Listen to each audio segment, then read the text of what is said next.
This episode of Destructoid is brought to you by Jackthreads. Coming up on Destructoid, Skyrim DLC is announced, Black Ops 2 is revealed, and there's a $99 Xbox 360. What more could you possibly want? Find out right now on Destructoid.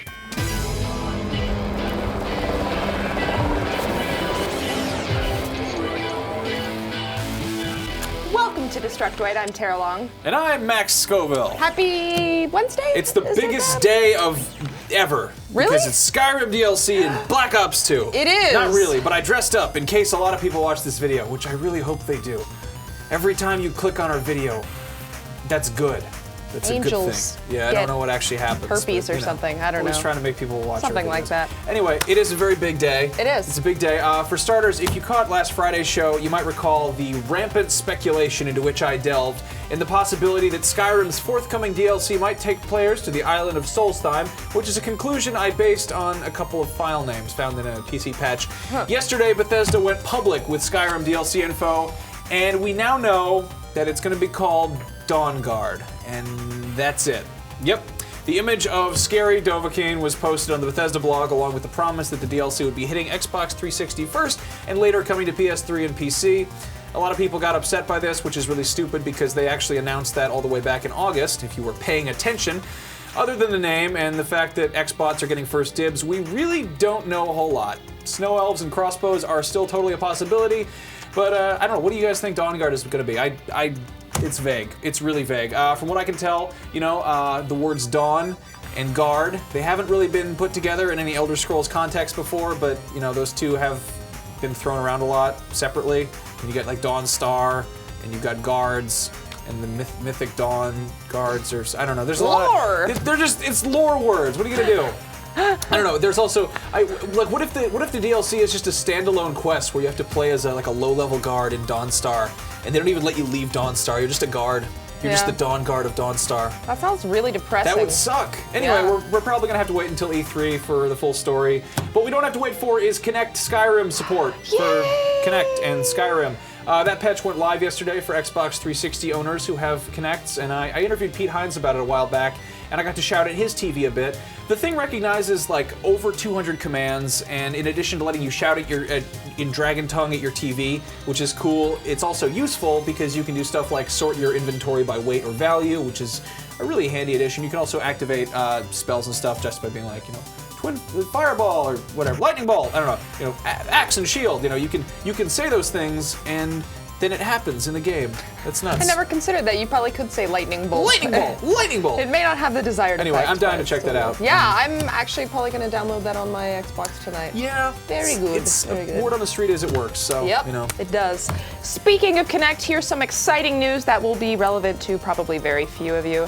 The Verge has reported that Microsoft has plans to introduce a subscription-based gaming service that gets you a 4-gig Xbox 360 and Kinect bundle, along with 2 years of Xbox Live Gold, all for the low, low price of $99, plus $15 a month for 2 years. So around $420 total, which is still less, $40 less exactly than what you'd pay for all those things separately, but also still kind of expensive for something that you're only going to be using for 2 years. The hardware does come with a 2-year warranty, which is great, especially so close to the end of its life cycle, but it also comes with an early termination fee that Microsoft has not disclosed yet, but which, if I had to guess, probably involves sacrificing at least one of your biological children. The adopted ones are cool though, right? It's the ugly one. Don't worry, I spoiled it for you. I do think it's interesting, though, that they're basically shoehorning people into owning a Kinect by not offering a bundle without one. Because unless you're like really into Kinect or you're at least bi-curious about it, it'd make more sense to just buy a refurbed Xbox 360 for like $180 than buy a year of Xbox Live Gold online for like $50 and be done with it. But yeah, also begs the question, are console manufacturers going to consider offering new hardware on contract at a subsidy? Cell phone carriers have been doing it for years, you guys. Yeah. Yeah, that iPhone is like $700, but if you sign a contract, it's only $200. Pretty sneaky, sis. Trickery. I'd ask you guys what you think about this, but 90% of you probably either own an Xbox already or know that you don't want one. So, you know, screw your opinions or something. I don't know. You're high energy today, Tara. I Damn! No, it's an interesting thing. It's really weird. That is how they've been doing cell phones since cell phones were a thing. Yeah, I don't know anybody who's bought a phone for its like actual value. It's yeah, unless you have stuff. like 4 years left on your contract, you're not going to. But at the same time, it kind of sucks. Like nobody likes being tied to a cell phone contract, so. It's weird. I mean, I got excited about this when I first heard it, but now I'm like, eh. Yeah, anyway, you can always just steal an Xbox. So anyway, back to video games, which are fun. I love it when we get to report on a thing that I know people are excited about and that I'm actually excited about too. And honestly, we get a lot of questions that are like, do you know anything about such and such games? And like 95% of the time, I don't know anything that you can't just find out by Googling that thing. I've had a few people ask me about the new Hitman game, and I wish I knew secrets about Hitman and Agent 47 and how he keeps his head so smooth and what his absolution is. But thankfully today we've got a big stinky pile of gameplay footage. Yes, that's what it is. One of the core gameplay mechanics in Hitman Absolution is that it supports different playstyles, which seems to be something that pisses off a lot of diehard fans of the traditionally unforgiving, difficult stealth game. But having seen this game in action personally, I can say that I think it's going to have something for everybody. And this new video is really trying to drive that home. If you want Agent 47 to be a, completely silent but deadly assassin who only kills his target and leaves no trace, that is an option. But if you want to stab every single person in the neck and shoot every object that could possibly explode, that is also a thing you can do. So the really notable thing about this video is it gives us a few glimpses of areas we haven't seen yet in previous gameplay footage, including a place that is either Chinatown or just a town in regular China. That's kind of hard to tell. And then of course there is this thing that appears to be a crappy third world shanty town full of exploding jeeps and barrels, or possibly just Bakersfield, California. Oh, lovely town. Yeah, you never know. So there you go. There's Hitman shooting everything. He's so stealthy. Look at him stealthing by those exploding barrels and jeeps. So much stealth. Yeah. Anyway, that's coming out in the far-off year of 2012, which is this year. So sometime later this year. Right. Anyway. August, I think, Is it is officially the word August? I don't on the know. streets, I looked it up. I couldn't find streets. anything. No one tells me anything. Yeah. Well, one game that is definitely not coming out that far off into the future is Max Payne 3. In fact, we're just 2 weeks away, and Rockstar has already released their long laundry list of DLC plans for it, which include a total of 7 map packs to be released between June and fall of this year. They're really only talking about the first one for now, Local Justice, which we know is going to have 3 maps that can be played on any of the multiplayer modes, as well as some avatar items and multiplayer challenges and a couple other extras. That is going to be out this June, with 4 other DLC packs planned for later in the summer, followed by the last 2, which are set to release sometime in the fall. Most notable is the New York Minute Co-op DLC. Up to this point, Rockstar hasn't really talked about a co-op multiplayer mode, and they haven't really elaborated on this beyond its title either, so very curious. As for the DLC packs, Rockstar hasn't announced individual prices for them yet, although they have said that the $30 Rockstar Pass is going to be 35% cheaper than if you buy the DLC packs individually. And using my mathematical expertise, that works out to roughly $6 to $7 per pack. So if you're interested, you may as well just buy them all. You guys actually might remember Rockstar doing something similar with LA Noire last year, except back then you got all the DLC for $10, not $30. Now granted, there's slightly more content in Max Payne 3, what with the multiplayer modes and all, but really, $30 for some maps? I drew this map of an erogenous zone earlier, and it cost me $0, and I learned some things about myself in the process. Is that a female erogenous zone? Yes. Or that's like just... Don't look at it too long. There's like... It's so horny. Yeah. It's just covered in X's. That's weird. You like your knees getting stuck on? So in summary, maybe it's time you stepped up your game, Rockstar. Literally. I don't know what you're talking about. I don't either. I'm going to take a word from our sponsor. Good Guys, call. I think I speak for everyone when I say that clothes are stupid, and if we could be naked all the time, we totally would. Unfortunately, our disgusting nudity would scare off all the girls, and we would have to go to jail. And if we have to wear clothes, we might as well get some awesome clothes as cheaply as possible, and for that, there is Jack Threads. Jack Threads is an invite-only men's shopping club that sells premium brands that hip, fashionable young people would actually wear at up to 80% off of what they normally cost in stores. Just today, they got in a whole bunch of retro Fila sneakers, as well as some cool high tops with a bunch of buckles on them. They've got a bunch of summer gear like t-shirts, tank tops, board shorts, and sunglasses, as well as some year-round essentials like jeans and button-ups. And if clothes aren't your thing, they've also got headphones, watches, posters, wallets, iPhone cases, bags, and other knickknacks and tchotchkes at heavily discounted prices. Without an invitation, there's usually a wait list to join Jack Threads, but since you guys watch our show, you can head over to jackthreads.com/destruct and sign up now. It is totally free and there's no obligation to buy, but every sign up supports our show. And I was not kidding about those high tops or the buckles. They are so cool. Again, that is jackthreads.com/destruct. So go get your swag on today, good sir. Get your swag on, and then take a picture of it swag. and send it to us, because I've never seen a swag before in real life. Oh, heavens. Back to the show. So, SEO be damned, we finally got our first look at the new Call of Duty game during the NBA playoffs last night. Of course, it had to be on a non-show day, but whatever. Activision has released their first full-length trailer, and, well, you want to sum it up for us, Max? Horses, lasers, aeroplanes, this is Black Ops!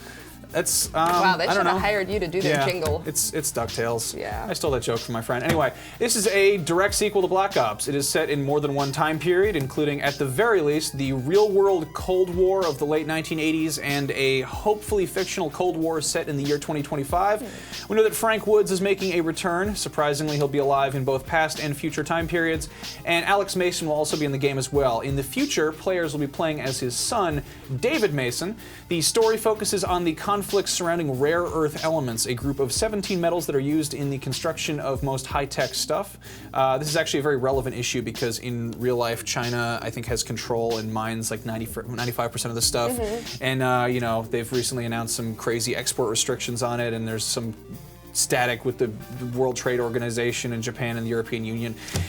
So it's very, you know, very close to home. Another issue in Blops 2 is the reliance on said high-tech military equipment with all the elements and things in it.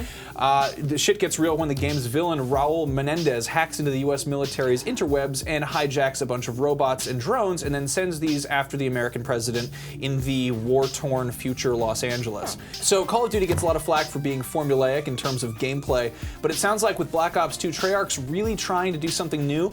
Instead of having a completely linear narrative, player decisions and performance are supposedly going to affect the game's outcome. This is going to come into play in the form of Strike Force missions, which apparently turn everything Call of Duty is known for on its ass and take more of a sandbox gameplay approach. These are like side missions which players can choose from that won't be tied to the main story, but how players complete them will affect who lives and who dies in the main campaign, and these missions must be completed in order to progress in the game. The Strike Force missions give players a number of methods of completing the missions. They're given overhead command view of the level, and they can basically play general, as well as having full access to troops and gear and vehicles and all that. And from there, they've got to, you know, complete an objective. In the case of Dale's demo, it was destroying cargo in a shipyard, and from the command view, players can like take control of and switch between sort of various units, whether they're soldiers or drones or big robots. When one of the units is killed or destroyed, they can switch to another one, but obviously if all your shit gets wrecked, the mission is a failure. Honestly, I want to see this in action because it sounds way different from everything we've seen in Call of Duty before. I can think of quite a few action games that have suffered when developers try to inject too many real-time strategy elements, but this sounds like it could actually add a layer of strategy to a fast-paced game without also adding a layer of lame boringness. So anyway, props to Treyarch for trying some new things. You guys got my attention with your horses and your lasers, and now you're throwing in sandbox missions with robot helicopters and branching narrative, and I didn't expect to be excited about this game. I gotta say, I'm not a huge Call of Duty person, but the prospect of seeing LA burn to the ground might just be enough to push me over. Yeah, it's a bright future after all. As for the game's multiplayer, obviously that is the shining star. They're keeping pretty quiet on that right now since it's sort of their bread and butter. But we do know it's going to take place exclusively in the year 2025, and the reason for that is because Treyarch really wants gamers to be able to take advantage of all the cool future tech stuff. Might completely change the fabric of multiplayer gameplay as we know it, for COD at least.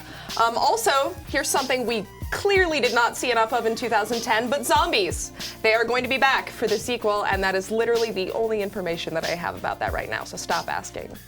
Lastly, and this is particularly interesting, depending on your definition of the word interesting, Treyarch has laid out plans to make Black Ops 2 an integral part of their esports agenda by both increasing the competitiveness of its multiplayer and ensuring that it is visually pleasing to watch. Because if there's one thing missing from Call of Duty, it's that friendly spirit of competition, right?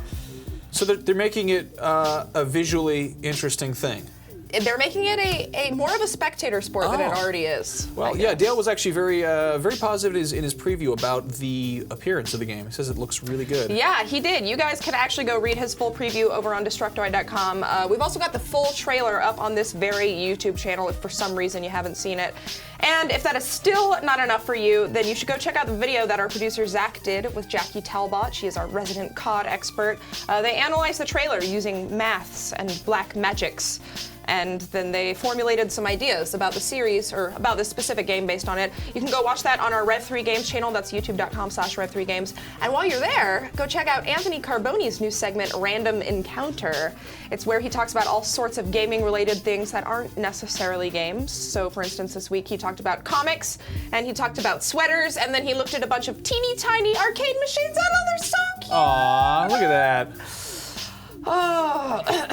Lastly, while we are on the topic of cute, geeky things, Revision 3 just started a new show called Variant, where its host Aris Quinones talks about all manner of geeky things. This week, in honor of the movie release, he broke down his top 3 favorite Avengers characters. Oh my, comic books. Yes, you've probably got some similar opinions. I'm jealous. I want to talk about comics. I'm a shut up and talk expert. about iTunes Fine. instead. Okay. This is usually the part of the show where we plug our Twitters, but screw it. Let's talk about iTunes instead. Did you know we're on iTunes as well as YouTube and revision3.com? And Twitter. And Twitter. We're also on Twitter. But all of our episodes can be found on iTunes, and you can go download them for free to your iThings with your eye holes and watch them. And if you haven't already, you should go subscribe to that. And you know what we need? We need some ratings and reviews. So we do. Go give them to us. A lot of them are old. Please write nice things, please. Please. You can actually watch our show in a ton of places. It's very cool. There's a Revision 3 app on iOS and Android. We're also on Roku boxes. We have apps for a number of smart TVs. I've got an LG at home, and I have a Revision 3 app on it, which is really weird because I can watch myself on a TV. Makes me uncomfortable. It is weird. I think we're actually on the seatbacks in Virgin America. We are. That's so cool. Our Pokemon episode is up there. That's like, you know. It will never die. It's like we joined the Mile High Club. We still get to wear our promise rings. Indeed. Anyway, that's all for today's show. That is all for today's show. Thank you guys for tuning in. We'll be back here. We're going to be back here on Friday for our live show. Yeah, we do a live show. It's 3:30 p.m. Pacific time. That's what, like -7 GMT or something? Something like that. Something like that. Anyway, right here, youtube.com/DTOID. Yeah. So join us. We'll see you guys then. You can have this.